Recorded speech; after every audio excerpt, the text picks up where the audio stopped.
Bismillahirrahmanirrahim. Assalamualaikum warahmatullahi wabarakatuh. Saudara-saudariku kaum muslimin yang saya cintai, di antara perkara yang menghalangi anak manusia dari bertaubat kepada Allah Ta'ala, dari memperbaiki kesalahan-kesalahannya, adalah karena tertipu dengan amal solehnya. Di antara bisikan setan yang suka dibisikkan di hati manusia adalah, engkau adalah orang yang solat, maka itu sudah cukup bagimu. Kenapa engkau harus bertaubat? Bukankah orang yang solat 5 waktu seperti orang yang mandi di sungai sehari 5 kali? Itu kan sudah cukup untuk membersihkan dosa-dosamu.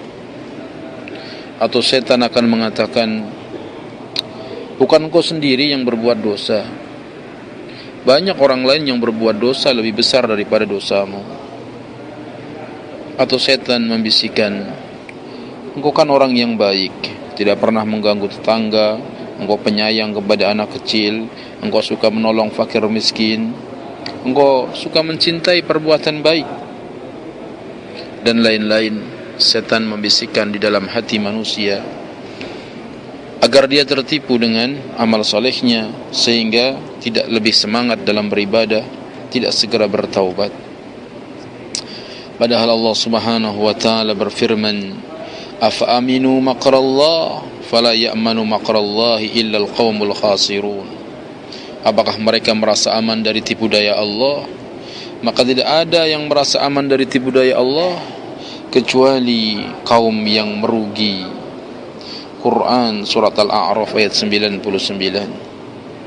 Saudaraku yang saya cintai, amal soleh yang telah kita kerjakan belum tentu diterima oleh Allah Subhanahu wa ta'ala.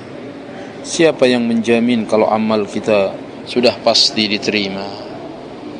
Oleh karenanya Fadalah bin Ubaid radhiyallahu anhu berkata, sungguh kalau aku mengetahui dari Allah bahwasanya Allah telah menerima walaupun sebesar biji sawi kebaikanku, maka itu lebih aku cintai daripada dunia dan seisinya. Jadi kalau sudah tahu satu saja amalku sudah diterima oleh Allah, itu lebih aku cintai daripada dunia dan seisinya. Karena Allah Subhanahu wa ta'ala berfirman, innama yataqabbalullahu minal muttaqin. Karena Allah hanya akan menerima dari orang-orang yang bertakwa. Quran surat Al-Maidah ayat 27. Lihatlah, seorang sahabat merasa belum yakin kalau ada amal yang diterima oleh Allah Subhanahu wa ta'ala. Lalu bagaimana dengan kita? Apa kita sudah memastikan amal kita pasti diterima? Sungguh itu adalah orang yang tertipu.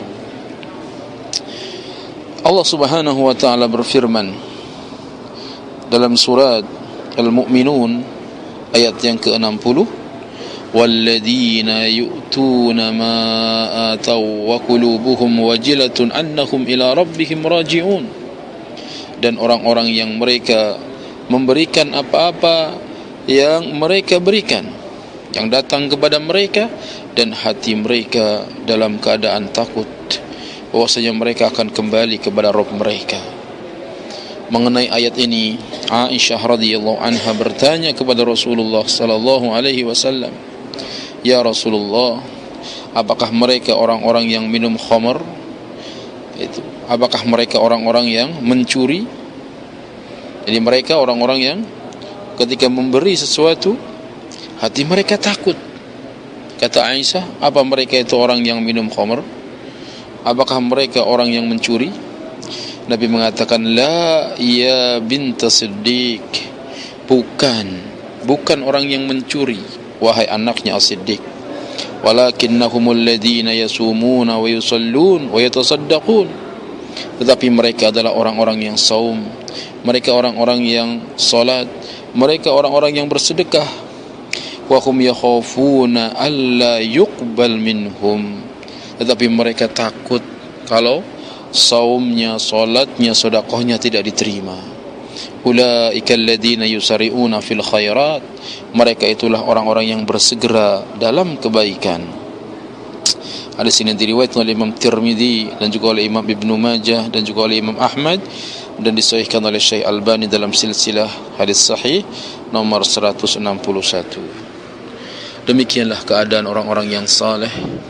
Mereka takut atas ibadahnya jangan-jangan tidak diterima.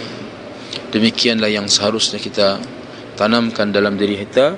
Jangan sombong, jangan merasa bahwa ibadahnya pasti diterima, kemudian menjadi malas beribadah, kemudian menjadi malas untuk bertobat.